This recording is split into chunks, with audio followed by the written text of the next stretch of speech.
সেদিকে দৃষ্টি নিক্ষেপ করে প্রিয় নবী মুহাম্মদ রাসূলুল্লাহর মহব্বতে আমরা জিলহজ মাসের শেষ লগ্ন, আবার নববর্ষ আরবি শুরু হবে খুব সপ্তাহ।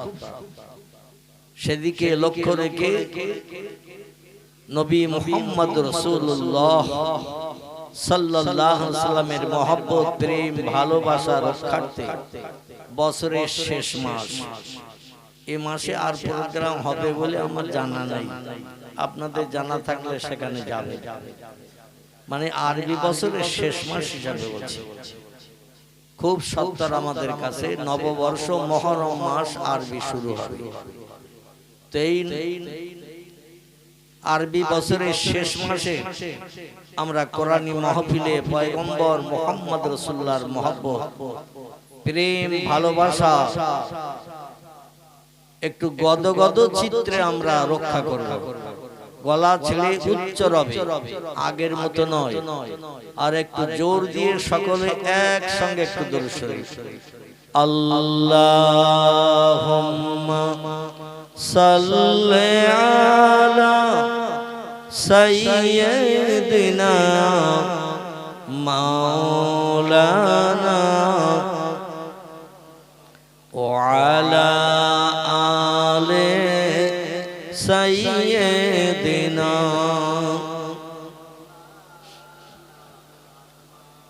ইউসুফকে দেখে জুলাইখা পাগল,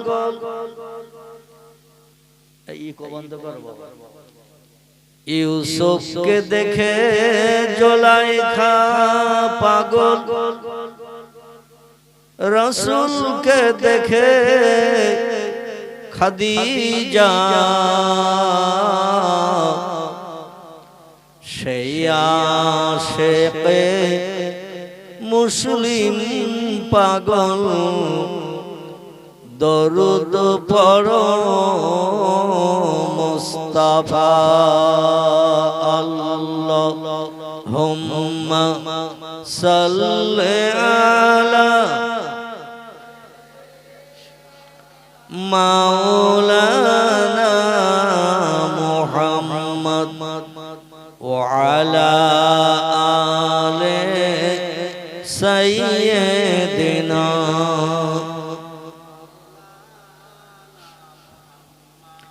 কাজ করিতে গেলেন নবী, কাজ করিতে গেলেন নবী, মা খাদিজার বাসায়,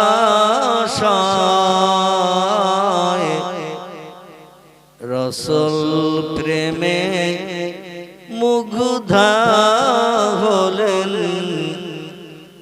পরকালের আশায়। আল্লাহুম্মা সাল্লি আলা মাওলানা মুহাম্মদ ওয়া আলা আলি সাইয়্যিদিনা।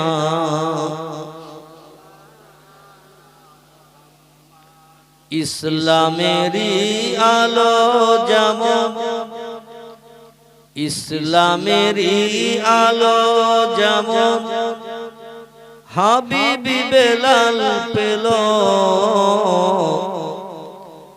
নবী ব্যথায় কাতর হয়ে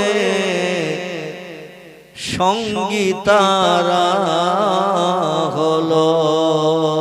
আল্লাহুম্মা সাল্লি আলা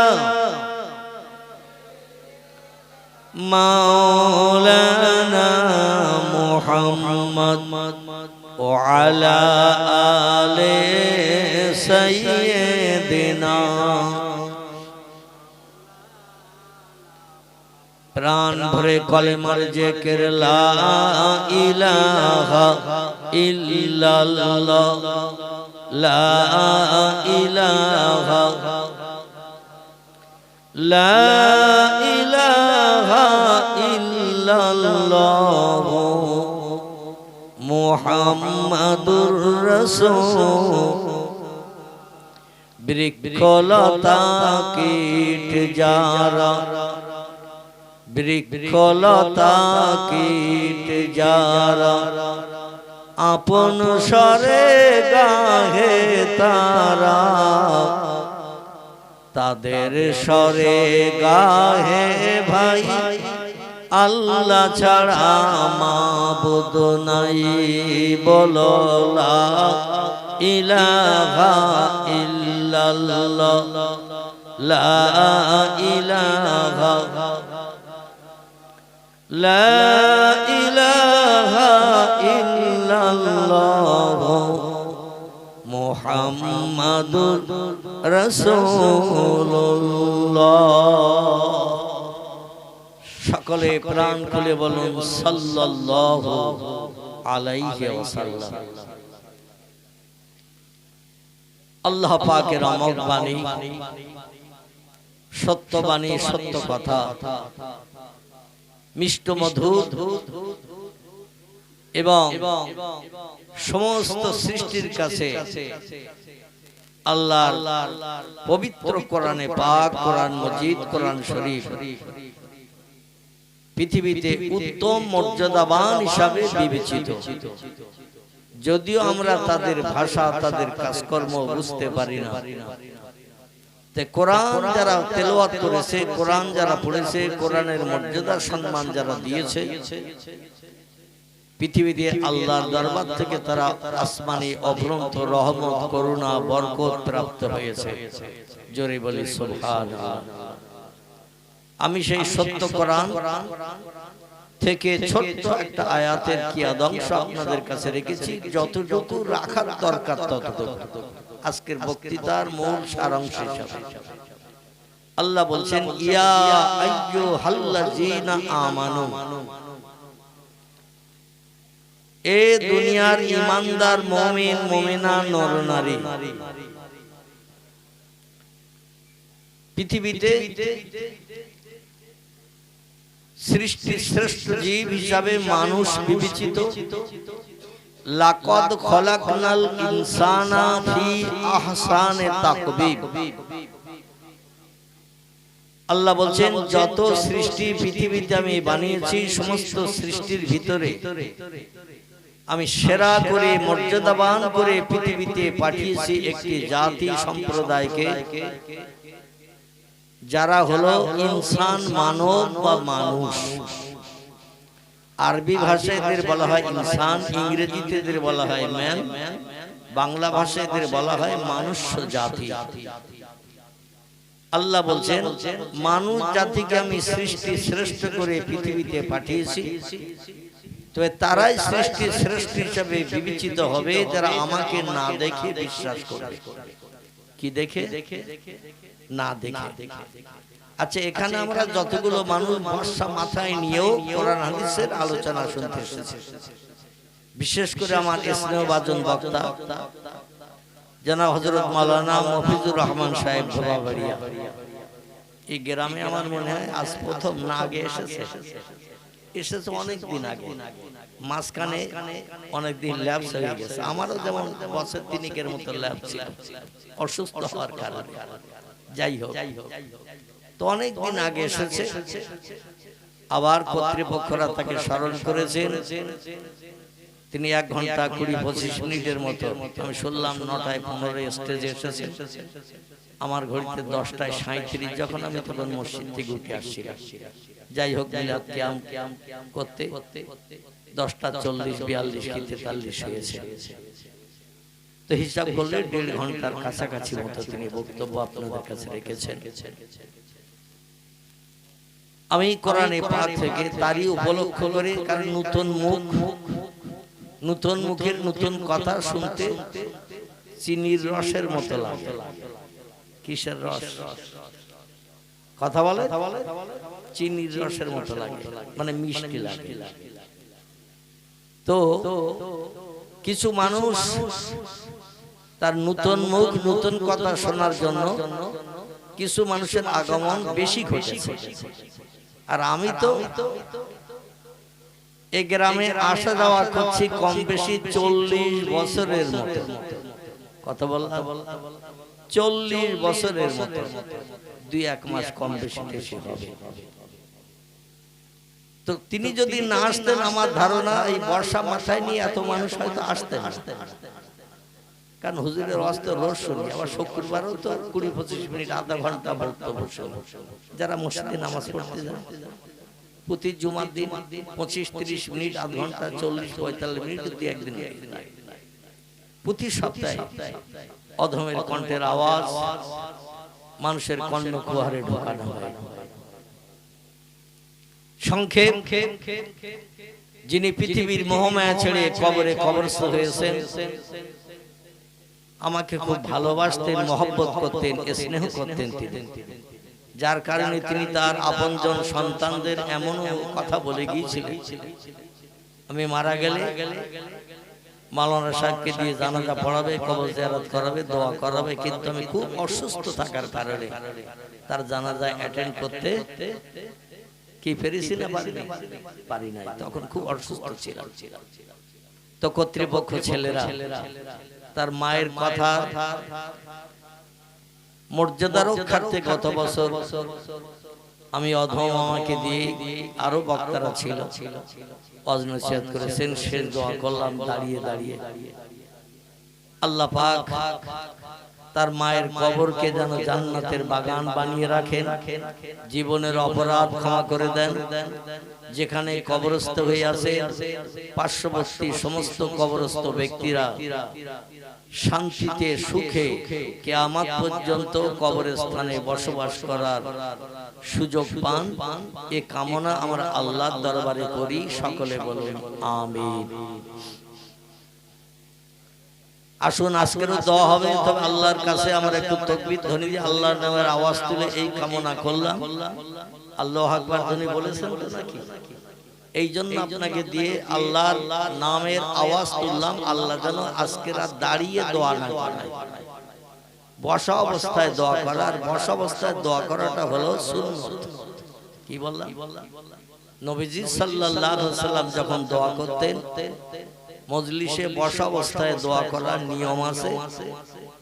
আবার অনেক সময় ইস্তেসকার নামাজ পড়লে দাঁড়িয়ে দাঁড়িয়ে দোয়া করতে হয়। ইস্তেসকা বোঝেন তো?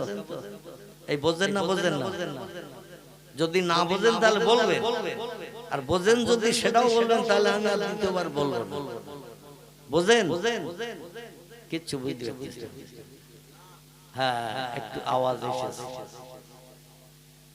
ইস্তেসকা বলতে যখন আসমানে মেঘ জমে না, শুধু প্রচন্ড রৌদ্রতাপ থাকে, পুকুর ঘাট শুকিয়ে যায়, জীবজন্তু হাই ফাই করতে থাকে, গাছপালা অনেক জায়গায় শুকিয়ে যায়, এই সময় একটা নামাজ আছে, এই নামাজটির নাম হলো ইস্তেসকা।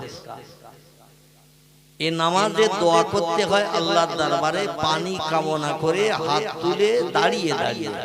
জোরে বলুন সুবহানাল্লাহ। মনে থাকবে তো? এবার কোনদিন জিজ্ঞাসা করলে যেন বলবেন না যে জানি না। ঠিক আছে তো? তখন দাঁড়িয়ে দাঁড়িয়ে আল্লাহর কাছে হাত তুলে, এমন কি কাঁধের নিচে হাত তুলে দোয়া করা বসে হলো উত্তম, মুবাহ বা মুস্তাহসান। কিন্তু এই দোয়াটা কাঁধের উপরে হাত তুলে করতে হয়। পয়গম্বর অনেক সময় বদরের যুদ্ধে, উহুদের যুদ্ধে, পয়গম্বর যখন সাহাবীদের নিয়ে ইসলামের প্রথম যুদ্ধ হয়েছে, পয়গম্বর যুদ্ধের মাঠে হাঁটতে হাঁটতে, দাঁড়িয়ে থেকে হাঁটতে হাঁটতে দোয়া করেছেন কাঁধের উপরে হাত তুলে। জোরে বলুন সুবহানাল্লাহ। এমন ভাবে হাত উঁচু করেছেন পয়গম্বর, দোয়া করছেন, আল্লাহ আমার সেনা সৈন্য 313 জন। কজন? 313 জন। আর বেঈমানদের সেনা সংখ্যা হলো 1000। কতটা? 1000।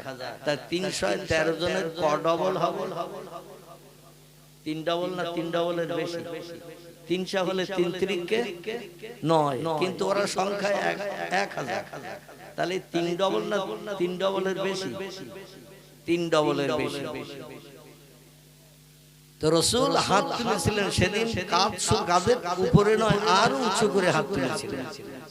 এমনকি পয়গম্বরের কাঁধে এইরকম একটা রুমাল চাদর ছিল। কি ছিল? চাদর ছিল, চাদর। সেই চাদরটা এত উঁচু করে হাত তুলেছেন, চাদরটা পিছন দিক থেকে সরে গেছে। পিছন দিক থেকে সরে যে চাদরটা পিছনের ধুলার সঙ্গে লেগে গেছে, মানে হাত উঁচু করার কারণে চাদর নেমে গেছে কাঁধের থেকে। পিছন দিকে ধুলা মেখে রাসূল হেঁটে যাচ্ছেন দোয়া করতে করতে, আর ধুলায় চাদরটা ঘিসড়ে ঘিসড়ে যাচ্ছে। আচ্ছা, চাদর ঘিসড়ে ঘিসড়ে গেলে ওতে ধুলা বালি লাগবে না? লাগবে না? লাগবে কি না? লাগবে। কারণ এক জায়গায় দাঁড়িয়ে থাকলে হয়তো যেখানে পড়েছে সেখানে একটু আধটাকে লাগতে পারে, আর যদি হেঁটে যায় তো অনেক ছেলেরা আমাদের দেখবেন এমন পাইপ্যান্ট পরে, মানে পায়ের পাতার তলায় অন্তত 4 ইঞ্চি ঝোলে। খিদিরপুরে নেই, এখানকার ছেলেদের নামে বদনাম দেব না। এমন পাইপ্যান্ট পরে, মানে প্যান্ট যারে বলা হয়, এই প্যান্টটা পায়ের পাতার তলায়, গোছের তলায় অন্তত 4 আঙ্গুল বেশি থাকে। শরীয়তের বিধান হলো পায়ের এই যে গিট আছে এর বলা হয় টাকনু। কি বলা হয়? টাকনু। এই যে গিরো, গিরো, এই গিরোর উপরে পড়তে হবে পাইপ্যান্ট। লুঙ্গি পরেন, পায়জামা পরেন, প্যান্ট পরেন, যাই পরেন, পায়ের গিটের উপরে পড়তে হবে। গিটের নিচে নেমে গেলে ওটা হারাম হবে।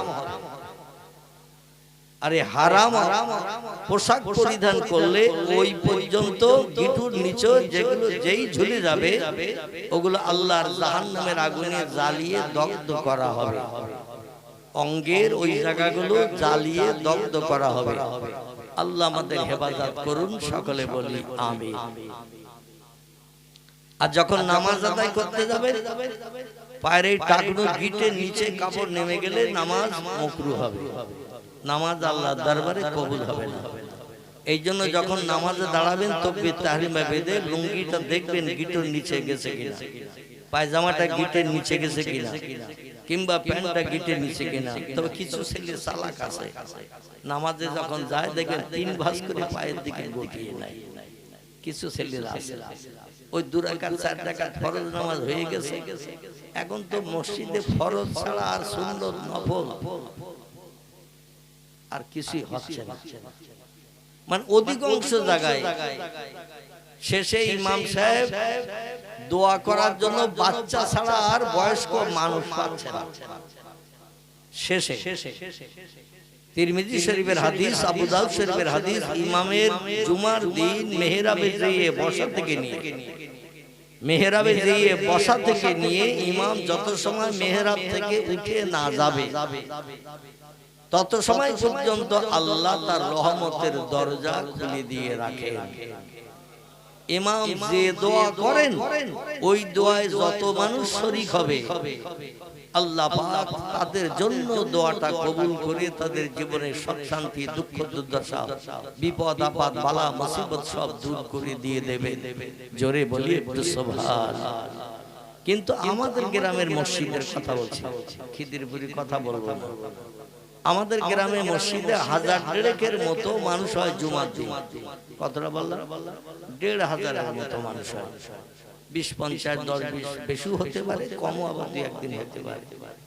তো কোন রকমে ইমাম সাহেব ফরজ 2 রাকাত নামাজ পড়িয়ে দিলে 3 ভাগের 1 ভাগ ছুটে নিয়ে যেন ছুটে বেরিয়ে যাচ্ছে, গায়ে তীর মেরেছে। কি মেরেছে? তীর মেরেছে, যন্ত্রণায় ছটফট করতেছে, কিংবা বল্লা পোকা, ভেমরুল পোকা কামড়িয়েছে। 2 রাকাত ফরজ নামাজ হয়ে যাওয়ার সঙ্গে সঙ্গে ওদের গায়ে যে কি বিষ লেগেছে আল্লাহই জানে। কেউ মোটরসাইকেল, কেউ সাইকেল, কেউ জুতো খুঁজতেছে, কেউ অপরের জুতো পাই দিয়ে, মানে অত যাচাই বাছাই করার সময় নাই। বাড়ি ওদিকে মনে হয় ভাত তরি তরকারি গোশত সব ঠান্ডা হয়ে যাচ্ছে, হু হু করে বেরিয়ে যাচ্ছে। অনেকে আবার জিজ্ঞেস করে তুমি চলে যাচ্ছ ফরজপুরে, আর নামাজ বল বাড়ি যেয়ে পড়ো। কিন্তু ওদের বাড়ি যেয়ে দেখবেন কেউ 1 রাকাত পড়ে। এ ঠিক বললাম না ভুল বললাম? বাড়ি যেয়ে কেউ এক রাকাত পড়ে আর পড়ার সময় নেই, কারণ মসজিদ হলো ইবাদতের জায়গা, সেখানে যখন 2 রাকাত পড়তে পারলে না ফরজ নামাজের পরে বাড়ি যেয়ে পড়বে, এটা বিশ্বাস হয়? ও কোথায় ছুটে বেরিয়ে যাবে তার ঠিক ঠিকানা। নাউজুবিল্লাহ। আমার ভাইরা, আমি যেটা আপনাদের কাছে বলতে চাইছিলাম সেটি হলো এই, আল্লাহ পাক আজকের হায়াতে বাঁচিয়ে রেখেছেন, আমরা বেঁচে আছি। আগামীকাল আমরা সবাই বেঁচে থাকবো, হাত তুলে সার্টিফিকেট দিতে পারবো।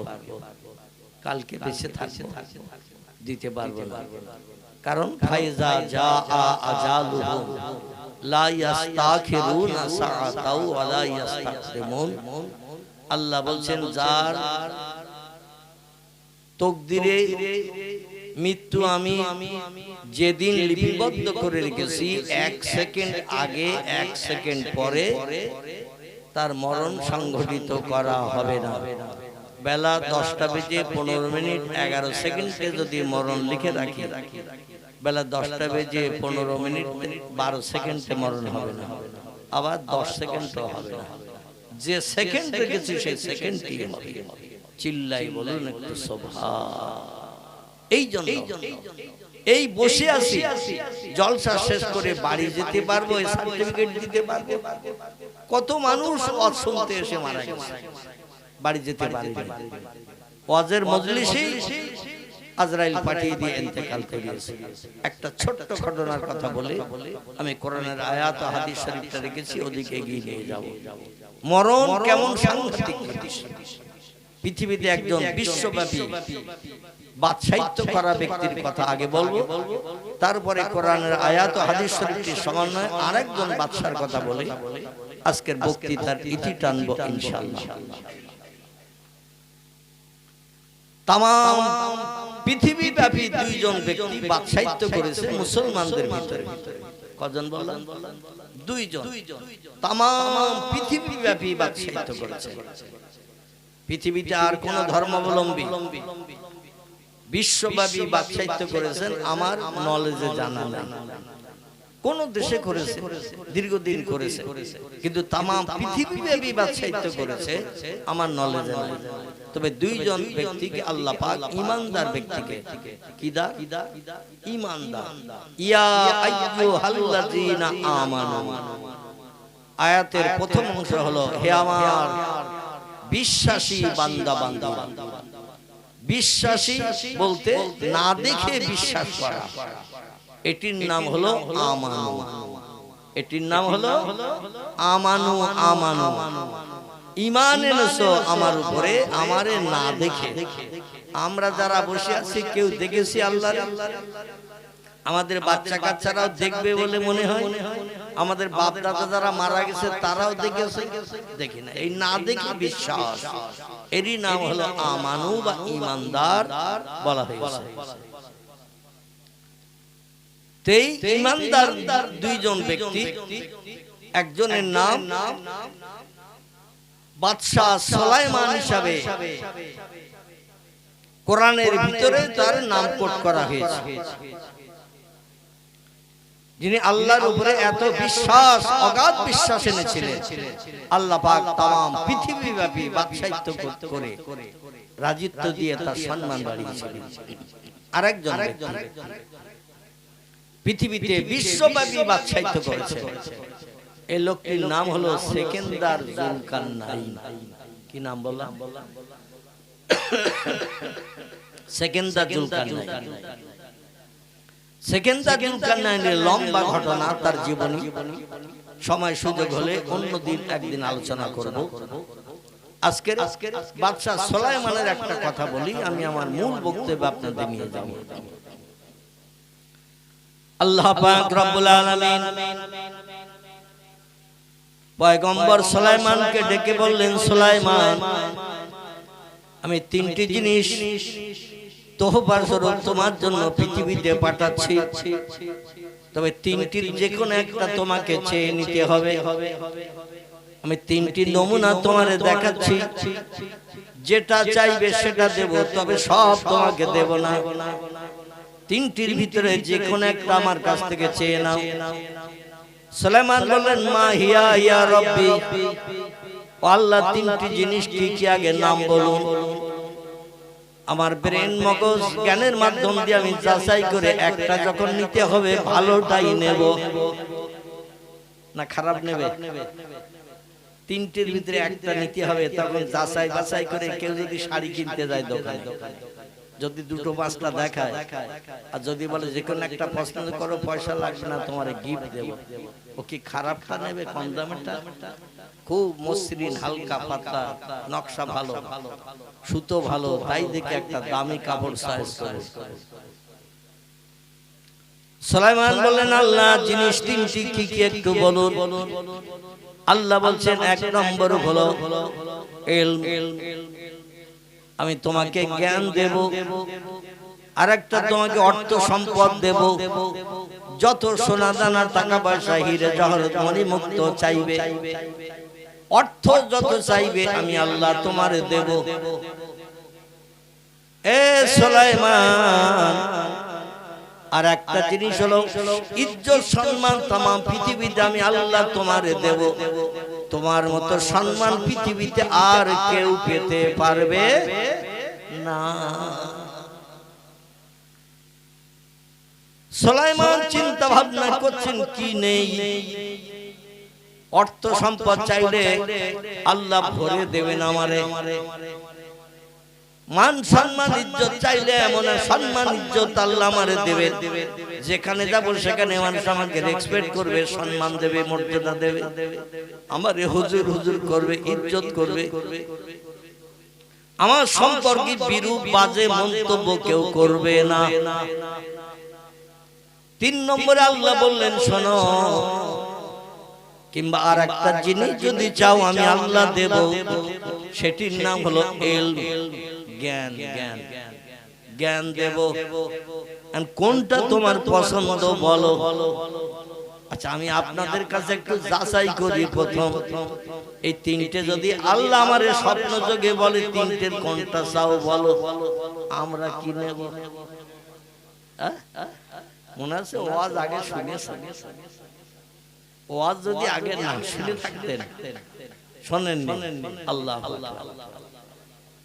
অধিকাংশ ব্যক্তি চাইবে সোনা দানা টাকা পয়সা হিরে মুক্ত, অল্প একটুখান জিনিসের দাম কোটি কোটি টাকা। এই সোনা দানা হিরে জহরত মণি মাণিক্য কাঞ্চন অর্থ লোভে আমরা পৃথিবীতে পাগল পারা হয়ে ঘুরি। দুই নম্বর কিছু মানুষ চায় ইজ্জত সম্মান, আত্মসম্মান, মর্যাদা, পৃথিবীতে সুনাম সুজা সুখ্যাতি। অনেক মানুষ পৃথিবীতে চায় না, চায় না। তিন নম্বরে হলো আল্লাহ বললেন যদি তুমি চাও ওই দুটি জিনিস ল্যাপস করে আমি আল্লাহ তোমারে জ্ঞান দান করব। এখন বুদ্ধিজীবী যারা, চিন্তাশীল যারা, তারা কিন্তু অর্থ চাইবে না, ইজ্জত মান সম্মান চাইবে না, সুনাম সুজর সুখ্যাতি চাইবে না, তারা আল্লাহর কাছে চেয়ে বলবে ইলম, জ্ঞান। জোরে বলুন সুবহান। সুলাইমান একটু মাথা নিচু করে চিন্তা ভাবনা করে বলছেন আল্লাহ আমি অর্থ সম্পদ চাই না, ও আল্লাহ মান সম্মান ইজ্জত সুনাম সুজা সুখ্যাতি আমি চাই না, আপনি আমাকে ইলম দান করুন, জ্ঞান দান করুন, আমি জ্ঞান চাই। আল্লাহ ডেকে বললেন সুলাইমান তুমি এমন একটা জিনিস আমার কাছে চেয়েছো, ওই জিনিসের ভিতরে আর দুটো সঙ্গে জড়িত হয়ে আছে। আর একটু জোরে বলুন, এমন একটা জিনিস আমার কাছে তুমি চেয়েছো, তুমি যদি ইলম জ্ঞান তুমি নাও তাহলে ওর সঙ্গে মান সম্মান ইজ্জত জড়িয়ে আছে, সুনাম সুজা সুখ্যাতি জড়িয়ে আছে। একটা উচ্চ শিক্ষিত মানুষকে আমরা সম্মান দেই না, দেই না, তারে সম্মান দেই, মর্যাদা দেই, তার সম্পর্কে ভালো ভালো সাধুবাদের কথা বলি। পৃথিবীর মানুষ শিক্ষিত ব্যক্তির একটা সুনাম করে।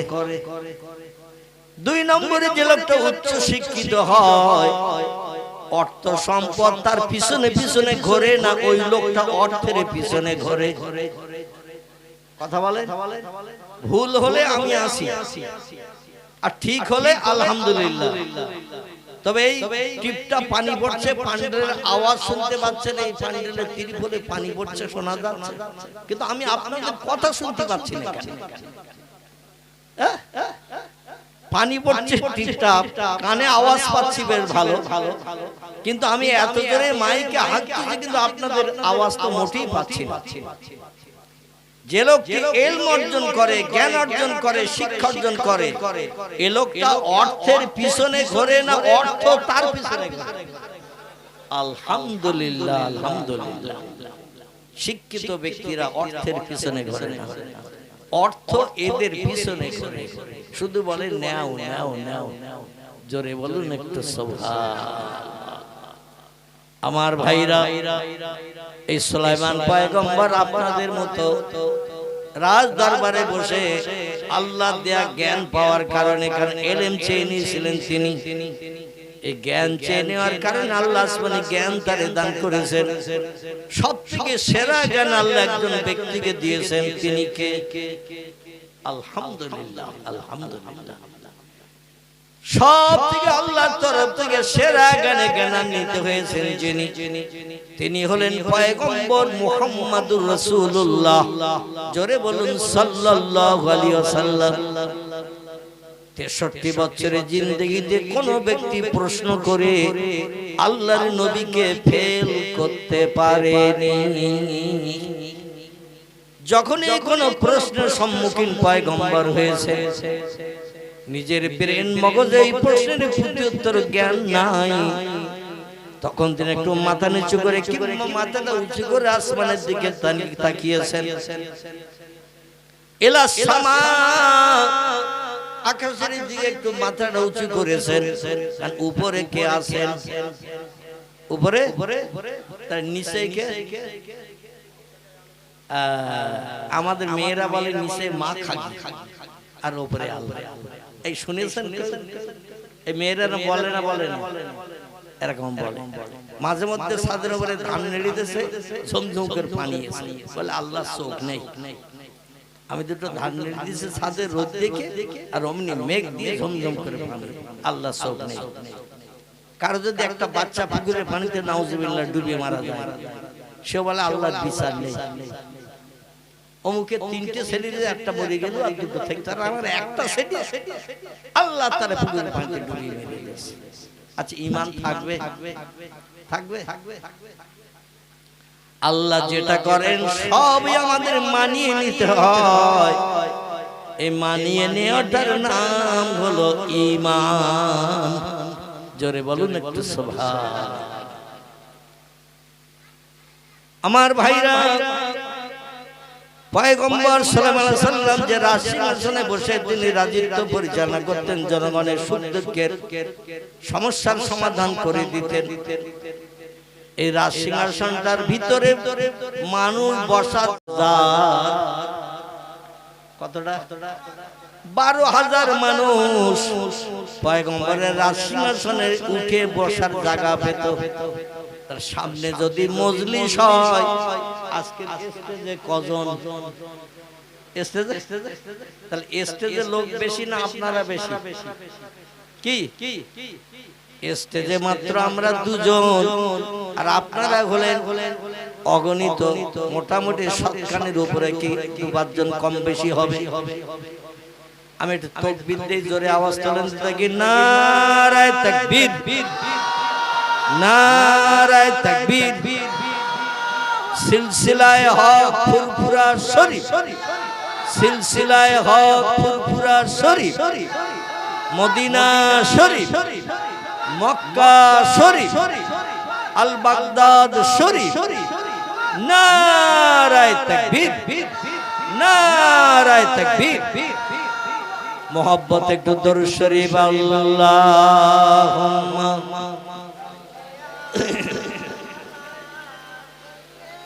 মাওলানা মুহাম্মদ ওয়া আলা আলি সাইয়্যিদ দেনা কোথায় আছেন গো প্রাণের নবী কোথায় আছেন গো প্রাণের নবী আমাদেরকে ছাড়িয়া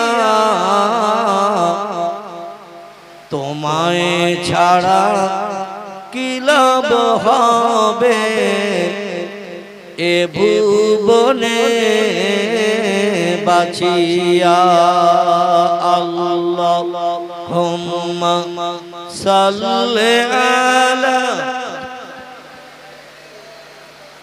মাওলানা ওয়া আলা আলি সাইয়্যিদিনা।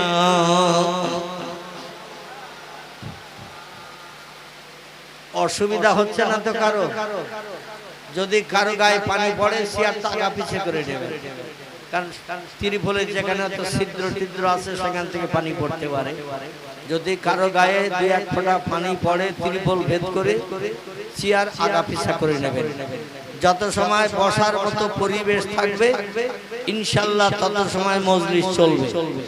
বসার পরিবেশ যদি আর না হয় তাহলে আমরা আল্লাহর কাছে কামনা করব, দোয়া করব। ঠিক আছে তো নাকি? আমার ভাইরা, পয়গম্বর সুলাইমান নবী রাজ সিংহাসনে বসে দেশের জনগণকে সামনে নিয়ে বক্তৃতা করছেন, ওয়াজ করছেন। এমন সময় একজন মানুষ দৌড়িয়ে ছুটে হাঁপাতে হাঁপাতে দৌড়িয়ে ছুটে এসেছে।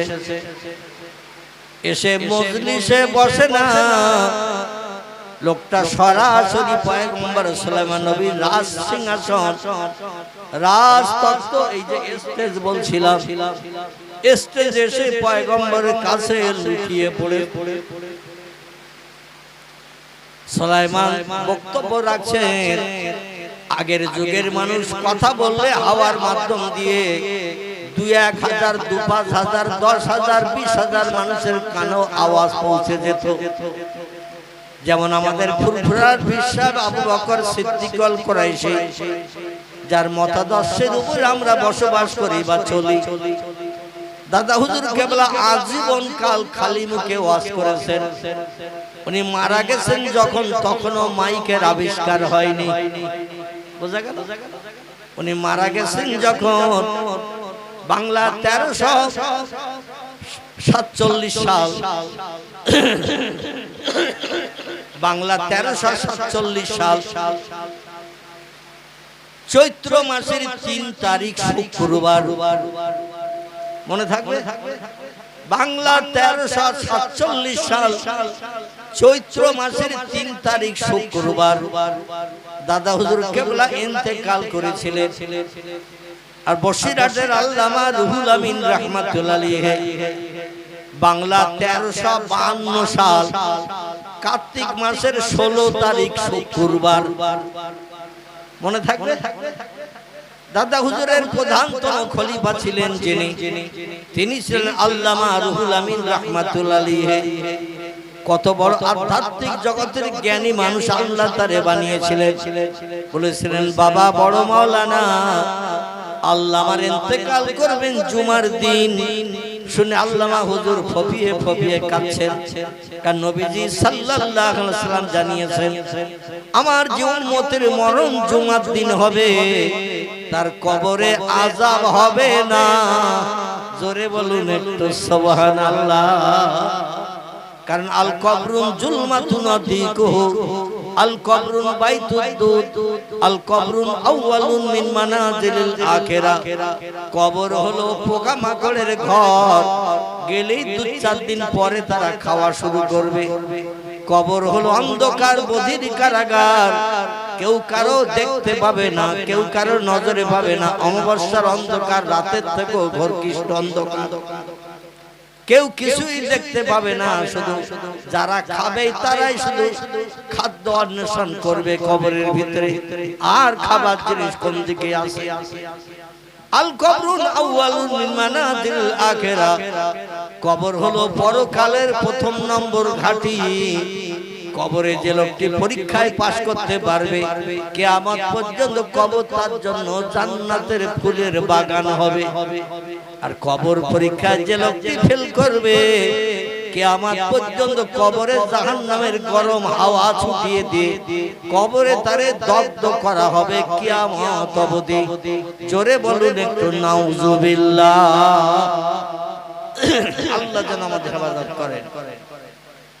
পয়গম্বর মুহাম্মদ রাসূলুল্লাহ জানিয়েছিলেন, ফাতেমা নবীর মেয়ে বলে চিন্তা করিও না, কবর তোমার ছেড়ে দেবে।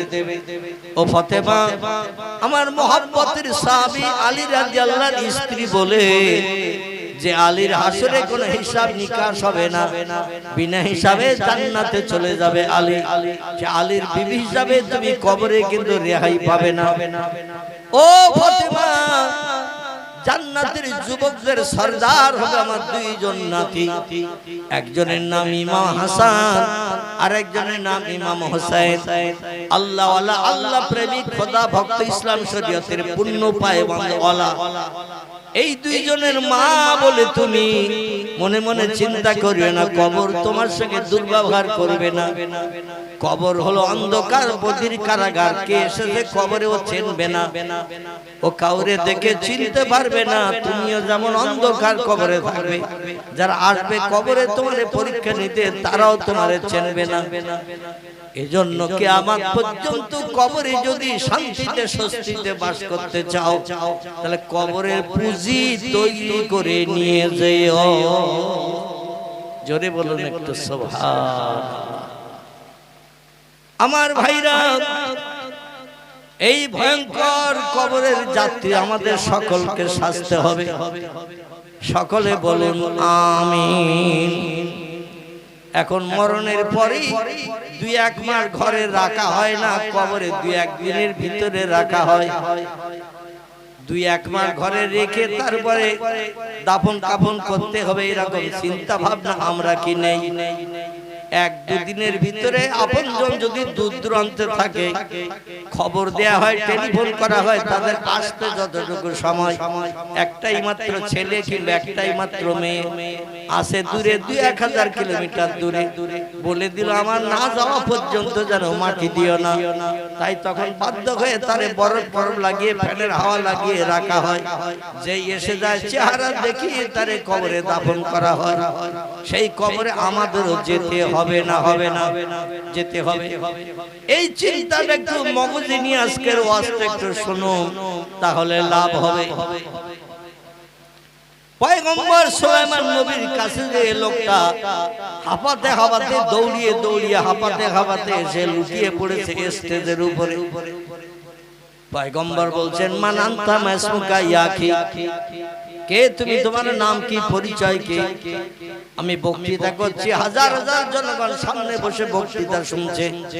তখন মাইকের পরিচালনা হয়নি, খালি মুখে ওয়াজ হতো।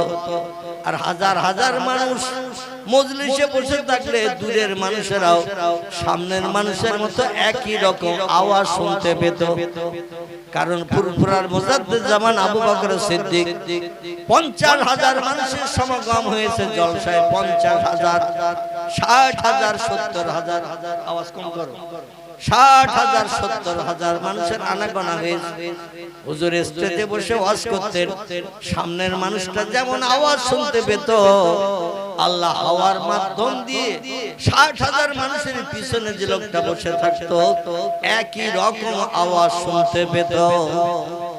শুধু তাই নাই, তার প্রধানতম খলিফা আল্লামা রুহুল আমিন রাহমাতুল্লাহ আলাইহি, তার জামানাও মাইকের প্রচলন হয়নি, তিনিও খালি মুখে ওয়াজ করতেন।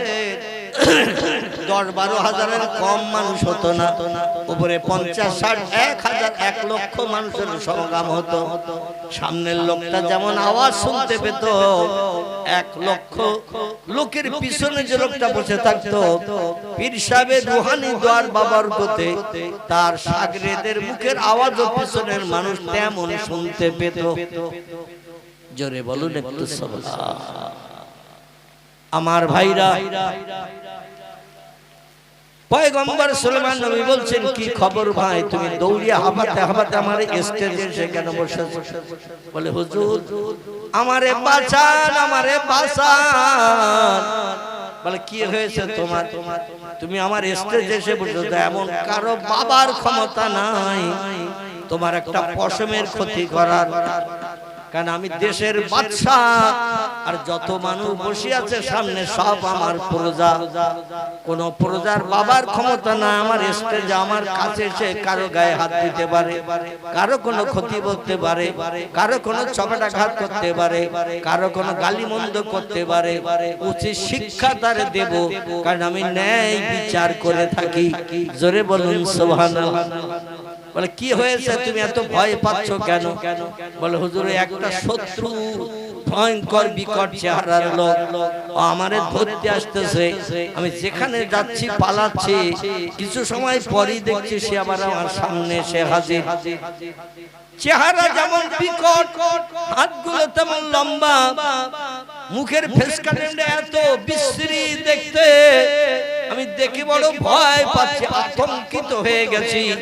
যেখানে যে পালাচ্ছি সেখানে সামনে সে দাঁড়িয়ে ভয়ঙ্কর চেহারার রূপ আমার দেখাচ্ছে, আমারে ধরতে আসে, আমারে ধরে নিয়ে বোধহয় মেরেই ফেলে দেবে। বিরাট ভয়ঙ্কর চেহারার মানুষ। হুজুর তাই দৌড়াতে দৌড়াতে দৌড়াতে দৌড়াতে আমি আপনার রাজদরবারে রাজসিংহাসনে এসেছি, কারণ আপনি ছাড়া আমার ওই শত্রুর হাত থেকে, ওই হিংস্র চেহারার ব্যক্তির হাত থেকে আমারে রক্ষা করবে এমন কোন মানুষ আছে বলে আমার মনে হয় না। তা আপনার কাছে এসেছি হুজুর, আমার বিবি বিধবা হবে, সন্তান এতিম হয়ে যাবে, দুনিয়ার অর্থ সম্পদ ঘর বাড়ি যা আছে সব আমার হাতছাড়া হয়ে যাবে। লোকটা ধরে যদি একটাবার আষাঢ় দেয়, কিংবা আমার গলা টিপে ধরে আমার নাক বন্ধ করে দেয়, দেহ থেকে প্রাণ বেরিয়ে যাবে, তার চেহারা আমি দেখছি বড় ভীত সন্তুষ্ট হয়েছি, ভয়ঙ্কর ভীত হয়েছি। আপনি অন্তত ওই শত্রুর হাত থেকে আমারে বাঁচান। পয়গম্বর সুলাইমান বলছে কোন দিকে শত্রু? বলে ওই তো আপনার কাছে এসেছে বলে আপনার কাছে আসছে না, আমি আপনার কাছে এসে বসেছি বলে আপনার কাছে আসছে না, তো ওই সামনে দাঁড়িয়ে আছে আর আমার ইশারা করে বলছে ওখান থেকে সরে যা, ওখান থেকে সরে গেলে আমি তোরে ধরবো, প্রাণ নাশ করবো। হুজুর এখন ওই শত্রুর হাত থেকে আমার নিষ্কৃতির ব্যবস্থা করে। পয়গম্বর সুলাইমান বলছে বাবা এখনো আছে? বলে নাম হ্যাঁ। বলে এখনো যখন আছে তাহলে আমি একটু চেষ্টা করে দেখি, তুমি দেখতে পাচ্ছ আমি দেখতে পাচ্ছি না, আমি একটু দেখি কোন শত্রু কোন দুশমন তোমার আজ ক্ষতি করার জন্য, প্রাণ নাশের জন্য, তোমারে ধরে আষাঢ় মারার জন্য, জীবন নাশ করার জন্য সামনে সে ভয় দেখাচ্ছে। সুলাইমান নবী মাথা নিচু করে একটু টেলিফোন করেছেন আল্লাহর কাছে, একটু টেলিফোন করেছেন আল্লাহর কাছে। পয়গম্বরে যখন বিপদে পড়তেন, মুসিবতে পড়তেন, দুনিয়ার কোন মানুষের কাছে সাহায্য চাইতেন না, এরা সাহায্য চাইতেন আল্লাহর কাছে। আর আল্লাহ যদি কোনো ব্যক্তি সাহায্য করে, আর কারো সাহায্যের দরকার আছে নাকি? আছে আর কারো সাহায্য দরকার? আল্লাহ সাহায্যই হলো বান্দার জন্য এনাফ, যথেষ্ট। পয়গম্বর সুলাইমান বলছে আল্লাহ আমি দেখতে পাচ্ছি না লোকটারে, কিন্তু আমার এই রাজসিংহাসনে যে এসে ভীত সন্ত্রস্ত, চোখ মোটা মোটা হয়ে গেছে, চেহারায় ভয়ের ছাপ দেখতে পাচ্ছি এবং থরথর করে কাঁপছে, কাঁপুনিওয়ালা কাঁপছে, আর শুধু আমার কোলের ভিতরে যে ঘুষে ঘুষে পালানোর চেষ্টা করছে। আল্লাহ বিষয়টা কি আমাকে একটু জানান। আল্লাহ বললেন ইযহাবিয়া জিবরিল ইলা সুলাইমান, জিবরিল তাড়াতাড়ি করে আমার পয়গম্বর সুলাইমানের কাছে যা। জিবরিল ডানা মেলে আসমান থেকে চলে আসলেন পৃথিবীতে। দেশটির নাম হলো মিশর। কি নাম বলে? মিশর। মিশর মিশর আরবি ভাষায় দেশের নাম হলো মেসর। কি নাম? মেসর। বাংলা ভাষা আমরা বলি মিশর। এই মিশরের দেশে ফেরেশতা জিবরিল আমিন এসে হাজির। জিবরিল এসে সালাম করলেন, আসসালামু আলাইকুম ইয়া সুলাইমান ইবনে দাউদ, ও পয়গম্বর দাউদের বেটা সুলাইমান, সালাম গ্রহণ করুন। পয়গম্বর সুলাইমান বলেন, ওয়ালাইকুম সালাম। মাহালুকে মাকবারুকে ইয়া আখি জিবরিল, আল্লাহর ফেরেশতা জিবরিল কি খবর নিয়ে এসেছেন বলুন।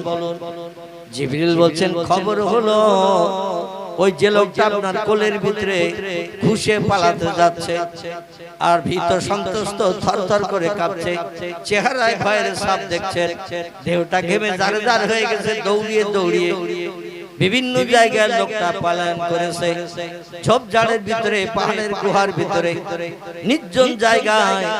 কিন্তু যেখানেই পালাক না কেন ওই শত্রু নামক যে লোকটার কথা বলছে, ও লোকটাকে আপনি তো দেখেননি আর দেখার সুযোগ নাই। আপনার সঙ্গে দেখা ওই লোকটার একদিন হবে যেদিন আপনি দুনিয়ার মোহমায়া পরিত্যাগ করবেন। ওই লোকটা হলো আজরাইল। জোরে বলুন একটু সুবহানাল্লাহ। আপনার এখনো পৃথিবীতে হায়াত আছে, এইজন্য আজরাইলের সঙ্গে আপনার সাক্ষাতের কোনো বালাই নাই।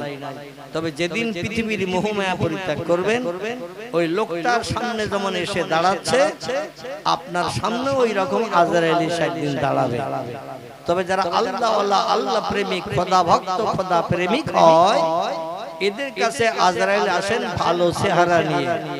আর যাদের নামাজ নাই, কালাম নাই, রমজানের রোজা নাই, ইসলাম শরীয়ত নাই, মিথ্যা ছাড়া কথা বলে না, গালিগালাজ ছাড়া কারোর সঙ্গে কোনো আলাপ করে না, অমুকের বাচ্চা শোন, তমুকের ছেলে শোন, মানে কথা বলে তো গালিগালাজ আর কথা বলে তো মিথ্যা, এই রকম শরীয়তের খেলাফমূলক কাজ যার জীবনে সরাসরি চলেছে, এ লোকটার কাছে আজরাইল ভালো চেহারা নিয়ে আসবে বলে মনে হয়? ওই রকম ভয়ঙ্কর চেহারা নিয়ে আসবে। আপনার প্রাণটা দেহের ভিতরে বিভিন্ন জায়গায় পালানোর চেষ্টা করবে। একবার মাথায় যাবে, একবার হাতে যাবে, একবার বুকের ভিতরে, পাঁজরের ভিতরে, এখানে সেখানে আমাদের প্রাণ পাখি রূহ, এই রূহটা পালানোর চেষ্টা করবে। তিরমিজি শরীফের হাদিস, পয়গম্বর মুহাম্মদ রাসূলুল্লাহ বলছেন, যেখানে পালাবে সেখানে আজরাইল হাত উঁচু করে দেখাবে। আজরাইলের হাতে একটা চুম্বকের কানেকশন আছে। কিসের কানেকশন? আচ্ছা, চুম্বক কে কে দেখেছেন? একটু হাত তুলে দেখি। চুম্বক, আলহামদুলিল্লাহ। তাহলে আমি চুম্বক এই জন্য দেখেছেন হাত তুলতে বললাম, যাতে আমার বক্তব্যটা তাড়াতাড়ি বুঝতে পারে। আচ্ছা, চুম্বকের পাশে লোহা ধরলে মনে হয় গায়ে গায়ে লাগে না? লাগে। আচ্ছা, চুম্বকের পাশে 1 টাকা 2 টাকার কয়েন যদি ধরেন তো লাগে না মনে হয় নাকি? কাট করে ধরে নাই। মানে চুম্বকের কানেকশন, পয়সা ধরলে, লোহা ধরলে, একটা ব্লেড যদি ধরেন, সুচ ধরেন, সুচ সেলাই করি, ও ধরলে সঙ্গে সঙ্গে কাট করে টেনে নেয় না? নেয় না, টেনে নেয়। আজরাইলের হাতে ওই রকম একটা চুম্বকের কানেকশন আছে। ও যেই হাত উঁচু করে আর প্রাণ তখন পালানোর চেষ্টা করে, আমার যে ধরতে এসেছে এখনই যে আমার কানেকশনে টেনে নেবে, ও দেহের বিভিন্ন জায়গায় পালানোর জন্য চেষ্টা চালায়। যেখানে পালায় সেখানে দেখে ওই তো সেই হাত আসছে। তখন পালাতে পালাতে বাম পায়ের কড়ি আঙুল কিংবা বুড়ি আঙুল, দুটি তত্ত্ব এসেছে।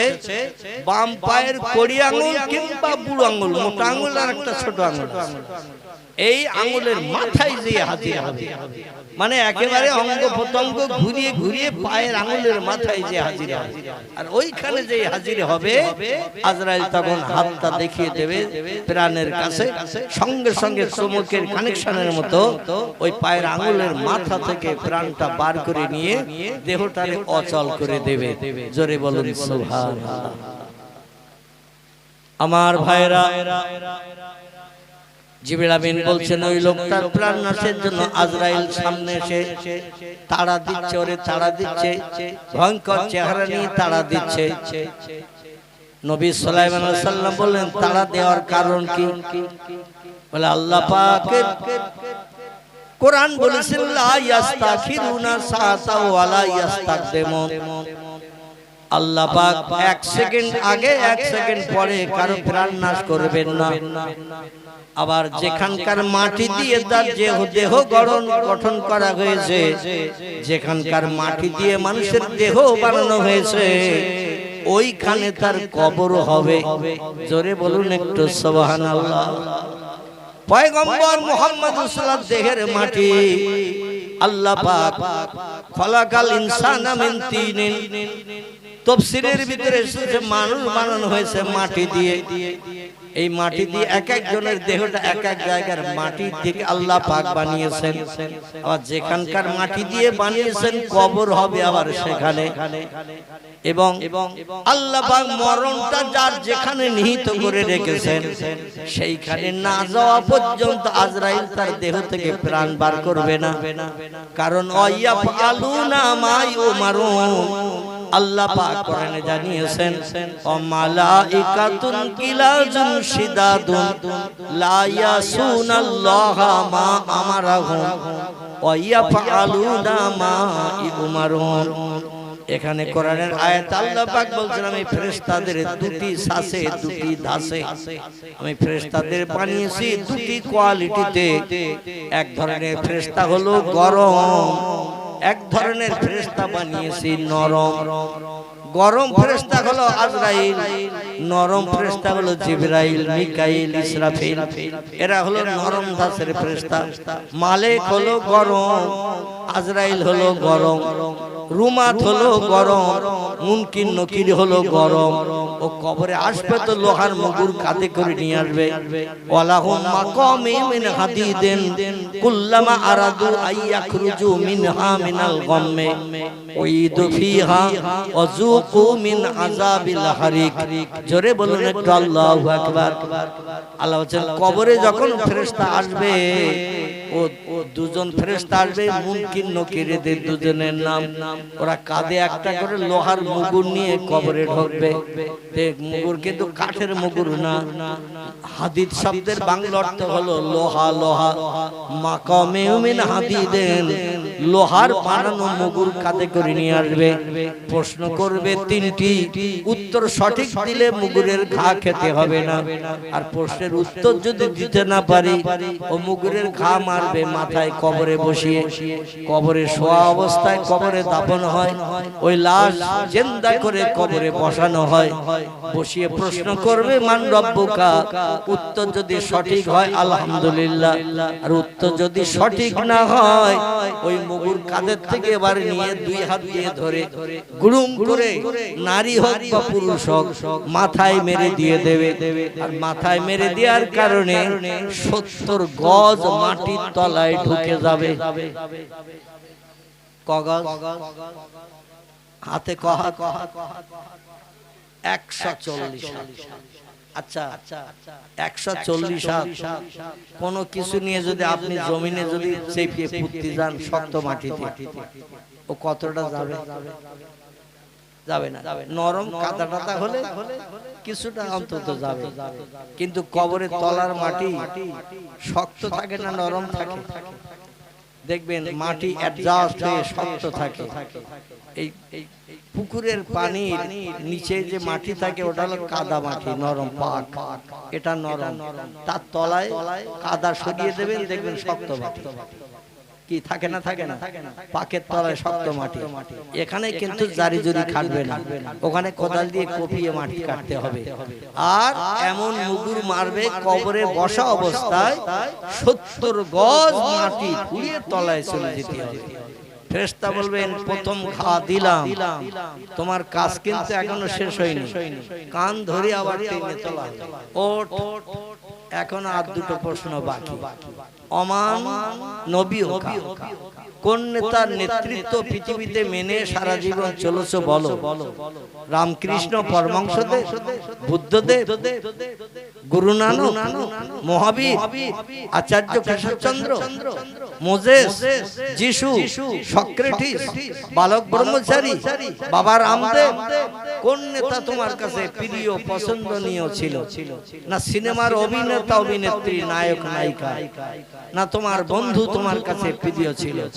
একসঙ্গে খেতে, একসঙ্গে বেড়াতে, একসঙ্গে চাকরি করতে, একসঙ্গে অফিসে সামনাসামনি টেবিলে বসে গল্প করতে তোমার মনের মানুষ কে ছিল? না তোমার স্ত্রী ছিল, না মা ছিল, না বাপ ছিল, ভাই ছিল, বোন ছিল, কে তোমার প্রিয় লোক ছিল বলো? সেদিন যদি মার নাম বলি, বাপের নাম বলি, ভাইয়ের নাম বলি, স্ত্রীর নাম বলি, সাদের একটা মেয়ে ছিল, মেয়ের নাম বলি, কিংবা বন্ধুর নাম বলি, রেহাই হবে? কি হবে? রেহাই হবে না। সেদিন নাম বলতে হবে মুহাম্মাদুন নবিয়্যু। জোরে বলুন একটু সুবহান। কি বলতে হবে? মুহাম্মাদুন নবিয়্যু, আমার প্রিয় নেতা, চলার বলার, আমার কাজকর্ম করার সবকিছুর বিধান দাতা মালিক ছিলেন মুহাম্মাদুর রাসূলুল্লাহ। এই কথাটা বললেই 2 নম্বরের ঘা থেকে নিষ্কৃতি পাওয়া যাবে। আর যদি অন্য কোনো নাম বেরিয়ে যায়, কাদের থেকে মুগুর নিয়ে আবার গুলন করে মারা হবে। এইভাবে 3টে প্রশ্ন হবে। 3টে প্রশ্নের উত্তর অধিকাংশ মানুষ দিতে পারবে না। কবরে যাওয়ার পরও শয়তান সেখানে ধোঁকা দেবে। কবরে যাওয়ার পরও শয়তান সেখানে ধোঁকা দেবে।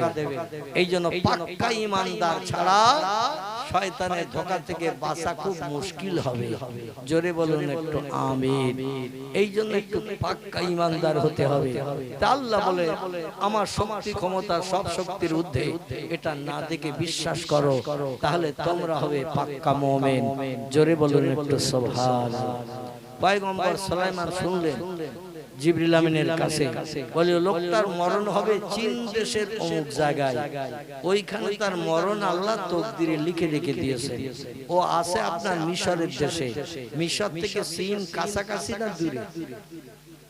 মিশর থেকে চীন অনেক অনেক অনেক হচ্ছে চীন দেশের অমুক জায়গায় ওই লোকটার মরণ আল্লাহ তকদিরে লিখে রেখে দিয়েছে। আর লোকটা বাস করছে মিশরে। মরণের সময় খুব বেশি নেই। দেহ থেকে প্রাণ নাশ করে দেহটা অচল করার সময় আর খুব বেশি নেই। তাই আজরাইল আলাইহিস সালাম ওর কাছে আসছে, কিন্তু প্রাণ বার করে নিচ্ছে না। কারণ এখন 1-1 মিনিট কিন্তু 5 মিনিট বাকি আছে। তাই ওর সামনে এসে ভয় দেখাচ্ছে যাতে ও মরণের জায়গায় যেয়ে পালায়। যেখানে মরণ হবে চীন দেশে, ওই মিশর থেকে চীন দেশে যেন যায়। সেখানে না গেলে আজরাইল প্রাণনাশ করবে না। কারণ এক জায়গায় মরণ লেখা আর এক জায়গায় প্রাণনাশ করলে আজরাইলের কৈফিয়ত দিতে হবে। জোরে বলুন সুবহানাল্লাহ। ওর মরণ তকদিরে লেখা আছে চীন দেশের অমুক জায়গায়, তুমি মিশরে মেরেছ কেন? এই কৈফিয়ত দিতে হবে। এই জন্য ফেরেশতারা আল্লাহর হুকুম ছাড়া কাজ করে না। তাই ও ভয় দেখাচ্ছে বিকট চেহারা নিয়ে, লোকটা যাতে তাড়াতাড়ি চীন দেশে চলে যায়। তাহলে আসে লোকটা মিশর আর চীন দেশে যাবে। বলে ওই লোকটা আপনার কাছে বলছেন যে আমারে রক্ষা করে শত্রুর হাত থেকে, যেখানে যাচ্ছি যেখানে পালাচ্ছি আমারে সামনে দিয়ে ভয় দেখাচ্ছে। আমি ভীত সন্ত্রস্ত হয়ে হয়তো হার্ট অ্যাটাক করে আড়ষ্ট হয়ে মারা যাবো। তো সুলাইমান নবী বলছেন তোমারে কোথায় কোন জায়গায় রেখে আসলে তুমি ওই শত্রুর হাত থেকে বাঁচতে পারবে বলে মনে হয়? বলছে হুজুর ওই মিশরের দেশে আমি যেখানে পালাচ্ছি সেখানে তো যাচ্ছে পাহাড়ের গুহায় ঝোপঝাড় জঙ্গলে, এই জন্য আমারে উড়িয়ে নিয়ে একটু চীন দেশে নিয়ে যান। অনেক দূরের দেশ চীন দেশ নাম শুনেছি, সেই দেশে আপনার এই রাজসিংহাসনে বসে একটু উড়িয়ে নিয়ে যান। ওই দেশে নিয়ে যেয়ে আপনি যদি একটু রেখে দেন পাহাড়ের পরে গুহার ভিতরে ভিতরে, তাহলে মনে আছে এই ভয়ঙ্কর শত্রু আমার আর খোঁজ পাবে না, আমার আর দেখতে পাবে না। আর সুলাইমান নবী রাজসিংহাসন এরোপ্লেনের মতো উড়িয়ে বেড়াতো না এরোপ্লেনের মতো উড়ে বেড়াতো। 12,000 যাত্রী নিয়ে প্লেন উড়ে চলে যেত বিনা তেলে, বিনা কলে, বিনা ড্রাইভারে।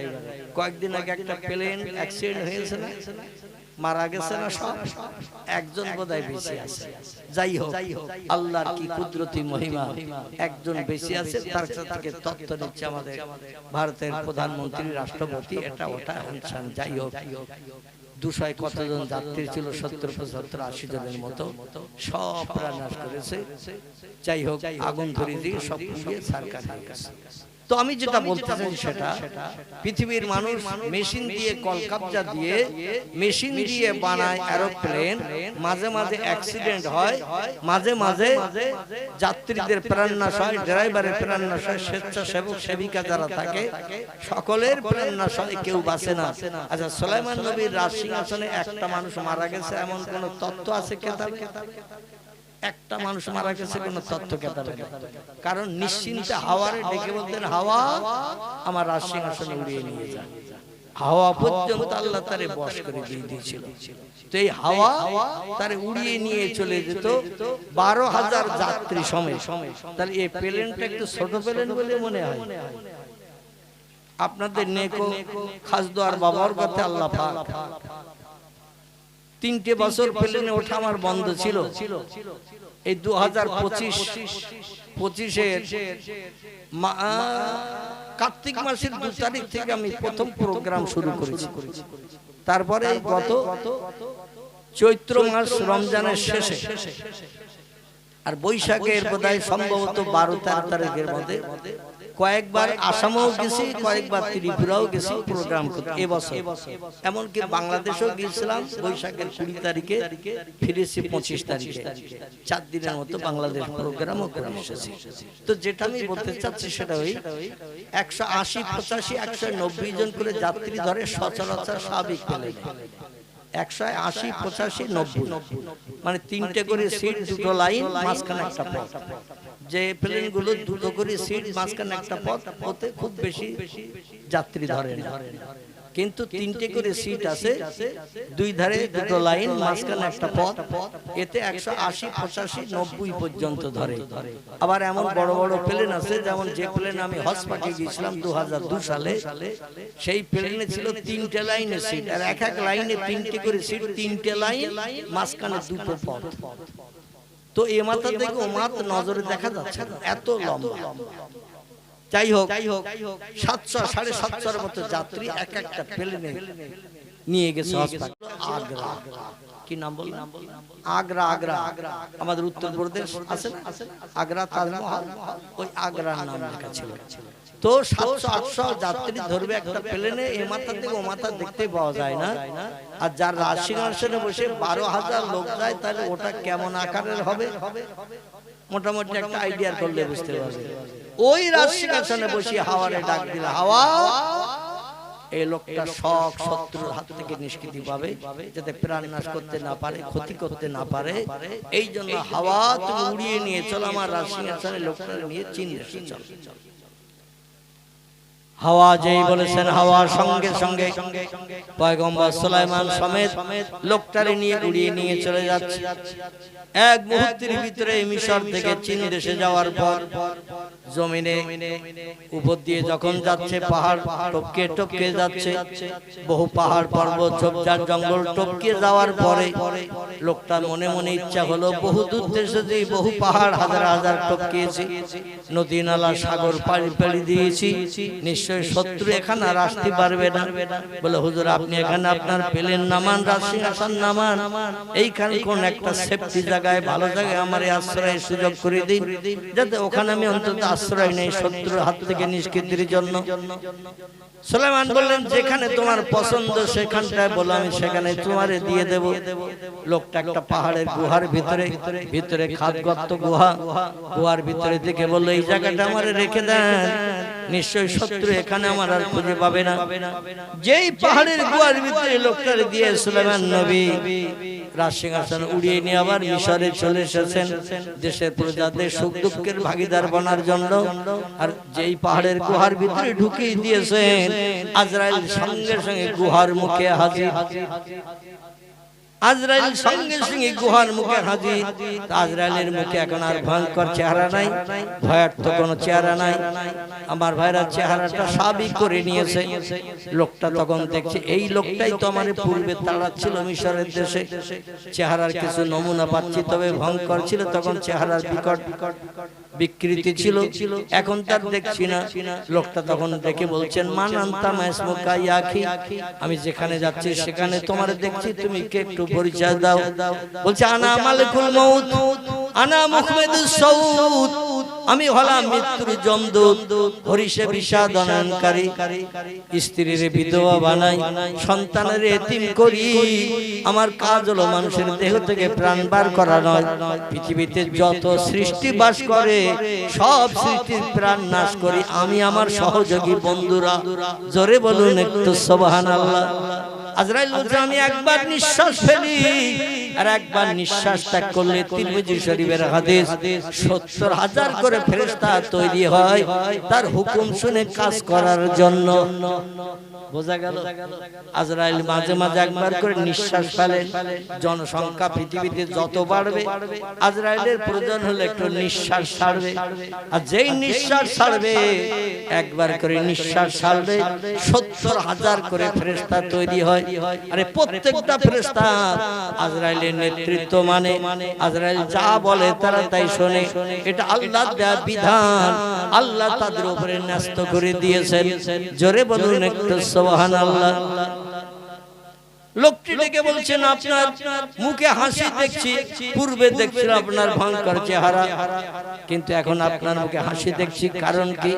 বলে একেবারে মরণের সময়কাল এসে গেছে, আর ২-৫ সেকেন্ড মাত্র বাকি। শোনো, এই চীন দেশের মাটি দিয়ে আল্লাহ তোমারে বানিয়েছেন, যেখানে যে গুহার ভিতরে ঢুকেছো এইখানকার মাটি দিয়ে আল্লাহ তোমার বডি বানিয়েছেন, আবার এইখানে তোমার আল্লাহ মরণের ঠিক করে রেখে দিয়েছেন। তাই তুমি এইখানে না আসা পর্যন্ত আমি মৃত্যু ঘটাতে পারছি না। সময় হাতে খুব কম ছিল, তাই তোমার আমি একটু বিকট চেহারা নিয়ে ভয় দেখাচ্ছিলাম, যাতে তুমি তাড়াতাড়ি ছুটে এই পাহাড়ের ভিতরে আসো। ভয় না দেখালে তো তুমি মিশর থেকে এখানে আসতে না, সুলাইমান নবীর কাছে পালাতে না, আর উনি রাজসিংহাসনে করে তোমার এখানে উড়িয়ে নিয়ে আসতো না। তাই তোমার এখানে উড়িয়ে এনে আমার উপকার করে দিয়েছেন, তাই তোমার প্রাণ নাশ করতে আমি সুবিধা পেয়েছি। আল্লাহর হুকুমের খেলাপ আর হয়নি। জোরে বলুন একটু সুবহানাল্লাহ, নারায়ে তাকবীর। আচ্ছা, আজকের এই জলসায় যারা বসে আছে, আপনার কোন জায়গায় মরণ হবে একজন হাত তুলে একটু বলুন তো। রাস্তায় হবে না ঘরের খাটে হবে, না হসপিটালের বেডে হবে, না জামার বাড়ি হবে, না শ্বশুর বাড়ি হবে, না মাঠে ভুঁই রুইতে হয়? বাসপুরেও মাঝে মাঝে মরে না এই মাঠে কাজ করতে গিয়ে? এই তো ঘোজাডাঙ্গা বর্ডার, নাম শুনেছেন তো? ঘোজাডাঙ্গা বর্ডার, ওই বর্ডার থেকে একটুখানি ডান পাশে আবু বকর লোকটার নাম। আবু বকর তার ছেলে, মেজো ছেলে, বিবাহিত স্ত্রী, একটা মেয়ে। তো আমি মাঝে মাঝে প্রোগ্রাম সেরে যখন ভোর রাত্রিতে আসতাম বর্ডারে, তখন তো সব অফিস আদালত বন্ধ থাকতো। তো আমাদের আত্মীয় হয়, মানে আমার বোনের ননদ হয়, আমার একটা বোনের ননদ হয়। তো ওদের বাড়িতে মাঝে মাঝে হল করতাম, সকালবেলা একটু টিফিন করে বর্ডার খুললে বর্ডার পাস করে চলে আসতাম। তো যাওয়ার সঙ্গে সঙ্গে তার মা যেমন কাছে, আবু বকর বলে লোকটা মাস্টারি করে, সেও তেমন কাছে। আমি বলি কি হয়েছে ভাই? তো বলছে আমার ছেলে মাঠে ভুঁই ছিল, তাই ওখানে গিয়েছিল দেখতে। আর বজ্রাপাত হবি না হবি, আমার ছেলের উপরে হয়েছে, যারা ভুঁই ছিল তাদের কারো কিছু হয়েছে। জোরে বলুন সুবহানাল্লাহ।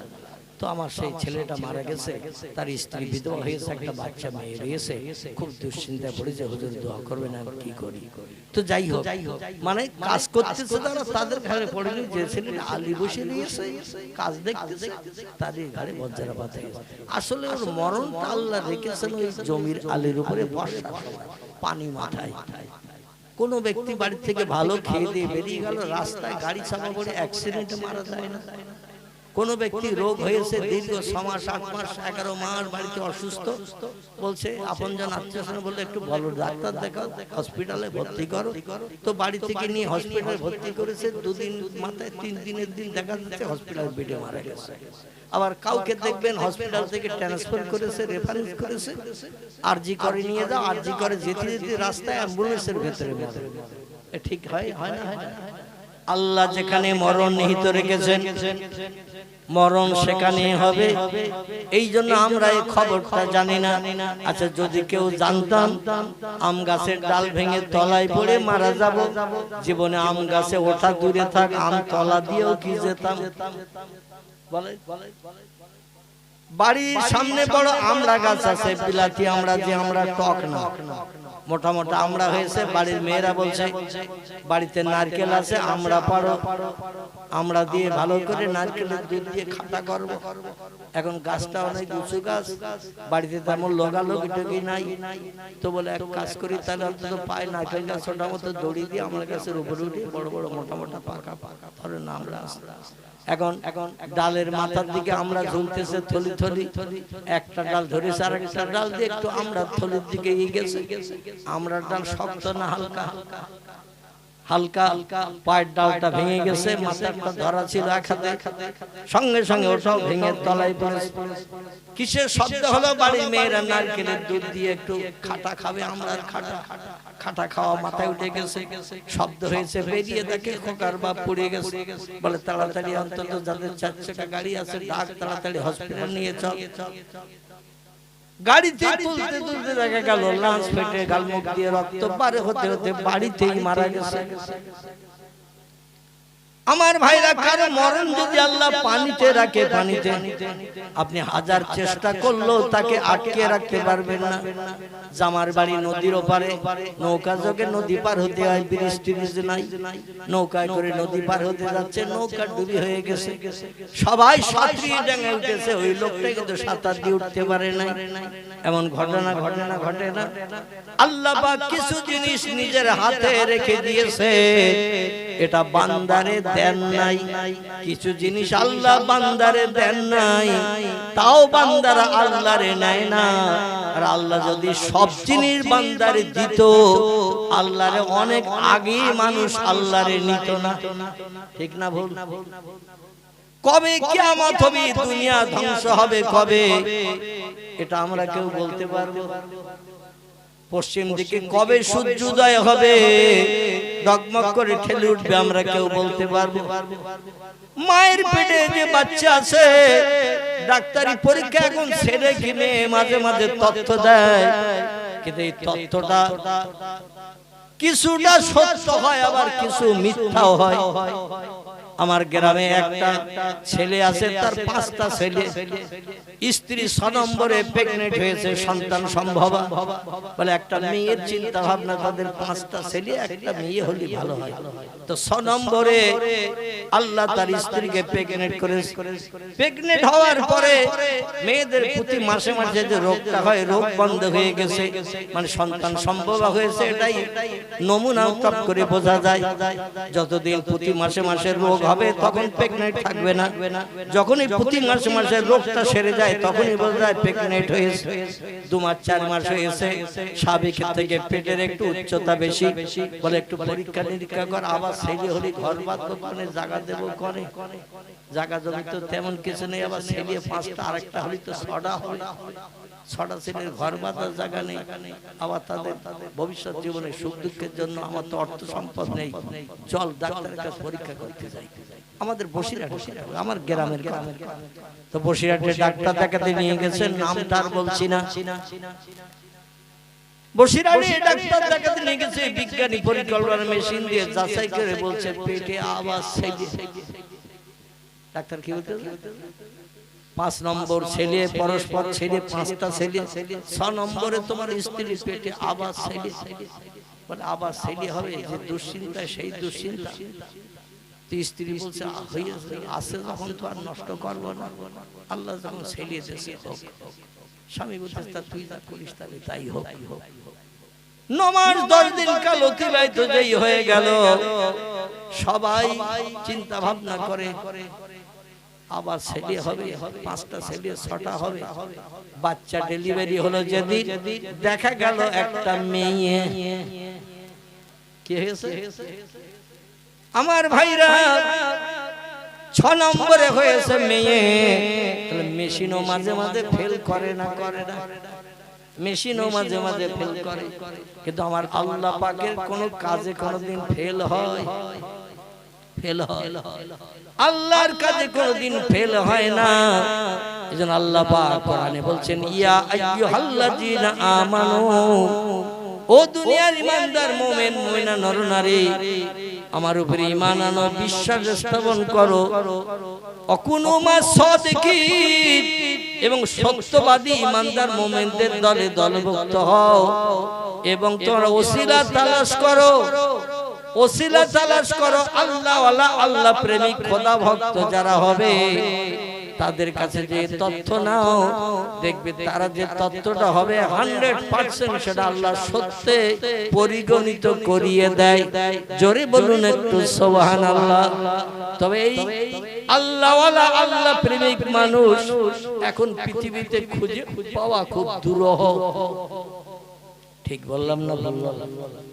আল্লাহ ওয়ালা আল্লাহ প্রেমিক খোদা ভক্ত মানুষ পৃথিবীতে খুঁজে পাওয়া খুব দুরূহ। একটা দলের মানুষ পৃথিবী আর খুঁজে পাওয়া যাবে না কিয়ামত পর্যন্ত। যাদের কথা সত্য, যেটা বলেছেন সেটা সত্য, মিথ্যা কোনোদিন রূপান্তরিত হয়নি, সেটা হলো নবী আম্বিয়ার দল।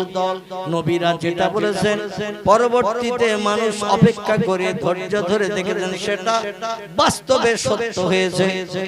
সেই নবীর দল পৃথিবী থেকে উধাও হয়ে গেছে, উঠে গেছে আল্লাহর ডাকে সাড়া দিয়ে 1450 বছর আগে।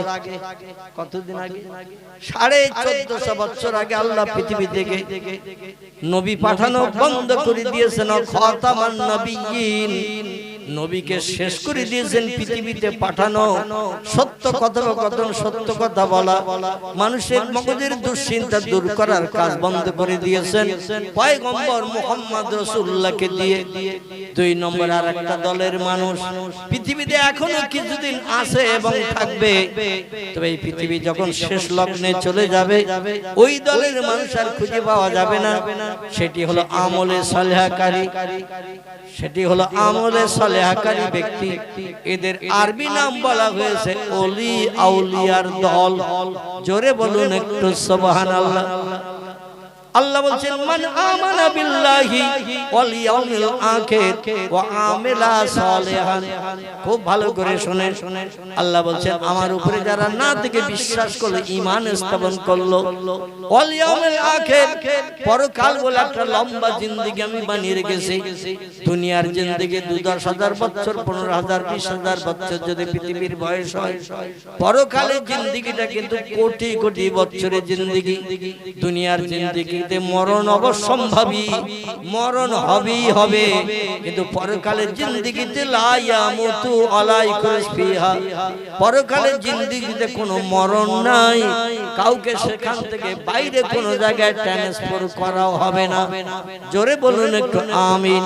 এই পরকাল না থেকে তোমাদের বিশ্বাস করতে হবে, সেটা ইয়াউমুল আখির, আখিরাত বলে যেটি আমরা বলি, আখিরাত, আখিরাত পরকাল। দুনিয়ার জিন্দেগির ফল পরকাল শুরু। আল্লাহ বলেন এটা না দেখে যারা বিশ্বাস করবে, আমারে প্রথম না দেখে বিশ্বাস করা, 2 নম্বর পরকাল না দেখে বিশ্বাস করা, 3 নম্বরের কাজ হলো আমেলা সালেহা, আমার হুকুম মোতাবেক আমলে সালেহা, ভালো কাজ, সৎ কাজগুলো যারা করবে, ভালো ভালো কাজ করবে, নামাজ পড়বে, রোজা রাখবে, দান সদকা করবে, মানুষের উপকার করবে, মানুষের প্রাণ নাশ করবে না, মিথ্যা কথা বলবে না, চুরি ডাকাতি চিন্তাই করবে না, মদের গ্লাসে হাত দেবে না, সুদের ব্যবসা করবে না, এমন করে কোন ব্যক্তি জীবন নাশ করে বিবি বাচ্চাদের বিধবা এতিম বানাবে না। এই পৃথিবীতে আল্লাহর কোরআনের বিধান মোতাবেক চলবে। ও আমেলা সালেহান, ভালো কাজ, সৎ কাজ যারা করবে, আল্লাহ বলেন ফালাহুম আজরুহুম ইনদা রাব্বিহিম, আমি আল্লাহ পাক আমার তরফ থেকে তাদের উত্তম পুরস্কারে বিবেচিত করব। ফালা খাউফুন আলাইহিম, দুনিয়া ও পরকালে তাদের কোনো ভয় নাই, চিন্তা নাই। ওয়ালা হুম ইয়াহজানুন, এমনকি রাতের গভীরে বালিশে মাথা দিয়ে শুয়ে চিন্তা ভাবনা ভবিষ্যতের জন্য করতে হবে না। সব সমস্যার সমাধান আমি আল্লাহ আমার নিজের হাতে রেখেছি। জোরে বলুন একটু আমিন। তাহলে আমরা বুঝতে পারলাম আমলে সালেহা আমাদের করতে হবে। মুয়াজ্জিন প্রতিদিন মসজিদে আযান দিলে কি করতে হবে? আযান দিলে নামাজ আদায় করতে হবে। রমজান মাস আসলে শুরু থেকে শেষ পর্যন্ত সারাদিন দাঁতে দড়ি দিয়ে কোন জিনিস দাঁতে কাটলে হবে না, সন্ধ্যা পর্যন্ত অনাহারা থাকতে হবে। সকাল সন্ধ্যা সময় পেলে আল্লাহর পাক কালাম কোরআন মজিদ একটু তেলাওয়াত করতে হবে, আল্লাহর পাক কালাম কোরআন তেলাওয়াত করতে হবে। ওয়াজাক্কির ফাইন্না যিকরা তানফাউল মুমিনিন। আর যখন তুমি কোন জায়গায় নির্জন জায়গায় থাকবে, নিঃসুবাতায় থাকবে, আমি আল্লাহ আমার নামের জপ জিকিরের স্মরণ, সুবহানাল্লাহ, আলহামদুলিল্লাহ, লা ইলাহা ইল্লাল্লাহ জিকির একটু বেশি বেশি করে করো। কারণ ওয়াজকুরুল্লাহ কাসীরাল লাআল্লাকুম তুফলিহুন। আমার নামের জিকির, আমার নামের স্মরণ যারা পৃথিবীতে বেশি বেশি করে করবে, আমি আল্লাহ তাদের সব পরীক্ষায় সাকসেসফুল করিয়ে কোটি কোটি বছরের জন্য আমার জান্নাত তাদের জন্য হালাল বানিয়ে দেব। জোরে বলুন আমিন। তার আজকের আমার বক্তৃতার মূল উদ্দেশ্য হলো আজকের আসি কালকে থাকবে না। আজরাইল কখন আসবে, চাবি মোড়া দেবে, চমকের কানেকশনে দেহ থেকে প্রাণ বার করে নেবে, আমরা সে দিন জানি না। কবে মরণ হবে, কোন দিন হবে, কি মাসের কত তারিখ, কি বার, সেটাও জানি না। এই জন্য যখন তখন আজরাইল আসতে পারে না। 2000 টাকার নোট 100 করে বান্ডেল করে 10টা যদি আজরাইলের সামনে আসলে ধরা হয়, ও 2000 টাকার নোট 100 করে 10টা বান্ডেল দিলে রেখে দিয়ে চলে যাবে তো নাকি?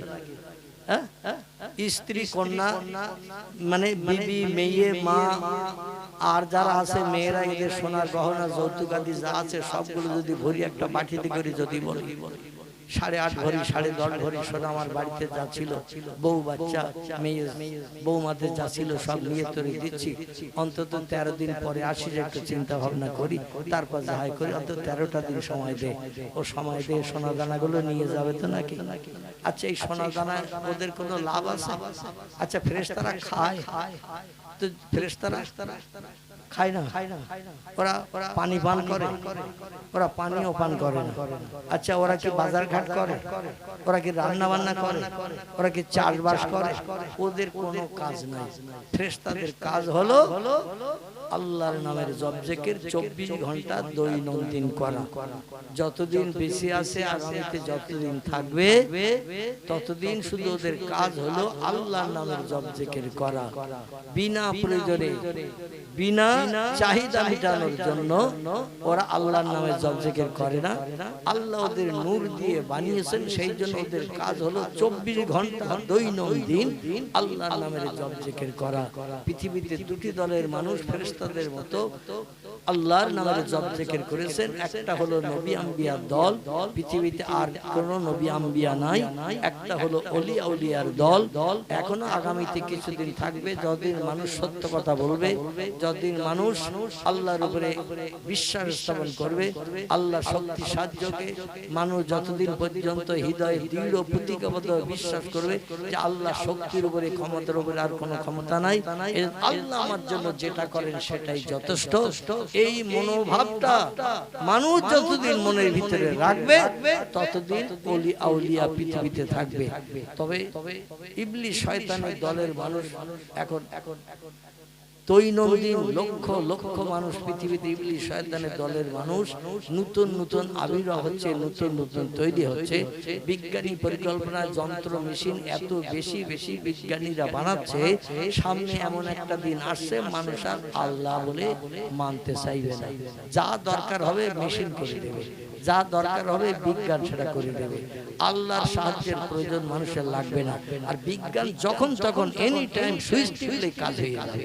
তখন বলে আল্লাহ নাই, যা চাচ্ছি তো বিজ্ঞান দিচ্ছে, আর যা চাচ্ছি বিজ্ঞান দিচ্ছে, বিজ্ঞানের যন্ত্রপাতি মেশিনের মাধ্যম দিয়ে পাচ্ছি যখন, তাহলে আল্লাহর ইবাদত করে কি লাভ? মসজিদে আর যে কি লাভ? রমজান রোজার কি লাভ? এমন একটা দিন আসবে সামনে মানুষ আর মসজিদ বুকে হবে না, ইবাদত আর করবে না, আল্লাহর নামে জপ জিকির করবে না, রাস্তাঘাটে চলবে, হোসট যদি খেয়ে নখ উঠে যায় তো বাপ গো, মারো, মা গো, বিজ্ঞান দর্শন করে ডাকবে, ও আল্লাহর নাম আর জবান উচ্চারণ করবে না। সেদিন সামনে আগমন করছে হাজির। আর এই সামনে আগমন হওয়ার আগে আল্লাহ যেন আমাদের ঈমানি হালাতে পৃথিবী থেকে বিদায় করিয়ে কবরে যাত্রীদের সঙ্গে আমাদের সকলকে একই যাত্রী বানান। সকলে বলুন আমিন, জোরে বলুন আমিন। সকলে উঠে দাঁড়িয়ে যান, নবীজির দরবারে একটু প্রাণ ঢালা সালাম আমরা মহব্বতের সঙ্গে পাঠ করি। ইয়া নবী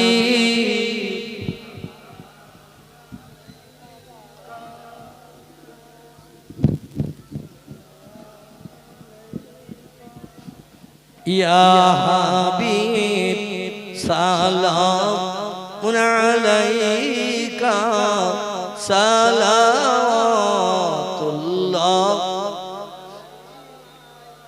बागे इब्राहिम के गुलहिन मालाए जिसके बुलबुल आप जाते तवक्कुल सलावतुल्लाह अलैका या नबी सलाम अलैका या रसूल सलाम अलैका या हबीब सलाम सलावतुल्लाह जिब्राइल आवाज तुली